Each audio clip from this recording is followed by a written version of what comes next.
चांदपुर गांव में एक पुरानी हवेली थी जो बरसों से खंडहर की तरह खाली पड़ी हुई थी। इस हवेली की अपनी अनोखी और खौफनाक कहानी थी जिसे सुनकर हर कोई कांप उठता था। कहा जाता था कि इस हवेली में जो भी रात बिताने गया वह सुबह कभी लौट कर नहीं आया। यह हवेली जैसे किसी शापित जगह की तरह मानी जाती थी। कई सालों तक कोई भी इस हवेली के पास फटकने की हिम्मत नहीं करता था, यहाँ तक कि इसे खरीदने की कोई कोशिश भी नहीं करता था। लेकिन अब हालात बदलने वाले थे। कुछ व्यापारी चांदपुर आए थे जो इस हवेली को एक आलीशान होटल में बदलने का सपना देख रहे थे। उन्होंने गांव के लोगों की चेतावनी को भी नजरअंदाज करते हुए हवेली को खरीद लिया और वहां काम शुरू कर दिया। हवेली में रंग रोगन मरम्मत का काम तेजी से चलने लगा।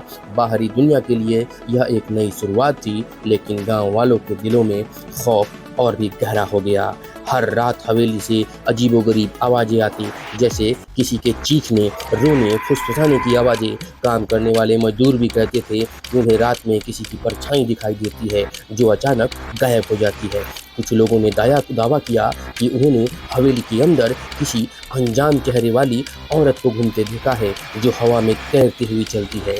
इन सब के बावजूद हवेली में काम जारी रहा। होटल के मालिक ने इसे जल्द से जल्द खोलने का फैसला किया था। गांव के लोग यह सब देखते हुए भी चुप थे, क्योंकि वे जानते थे कि इस हवेली में जो भी गया उसका अंजाम अच्छा नहीं रहा। जिस रात होटल का उद्घाटन होने वाला था, हवेली के चारों तरफ अजीब सी खामोशी थी। होटल के सभी कमरों की बत्तियां अचानक बंद हो गईं और एक भयानक ठंड ने पूरे इलाके को घेर लिया। मेहमान और कर्मचारी घबरा गए, मगर किसी के समझ में कुछ भी नहीं आया कि यह सब क्या हो रहा है। अचानक हवेली के अंदर से दिल दहलाने देने वाली चीखें सुनाई देने लगी। लोग डर के मारे बाहर भागने लगे, लेकिन जो अंदर गए थे वो कभी बाहर नहीं लौटे। पूरी रात हवेली के अंदर अजीबोगरीब आवाजें आती रही और सुबह होते ही सब कुछ शांत हो गया, जैसे हुआ ही न हो। जब पुलिस और गांव के लोग सुबह वहां पहुंचे तो हवेली एकदम सुनसान थी। न तो होटल का मालिक, न कर्मचारी और न कोई भी अंदर था। सिर्फ हवेली की दीवार पर खून के धब्बे और पुरानी तस्वीर लटक रही थी,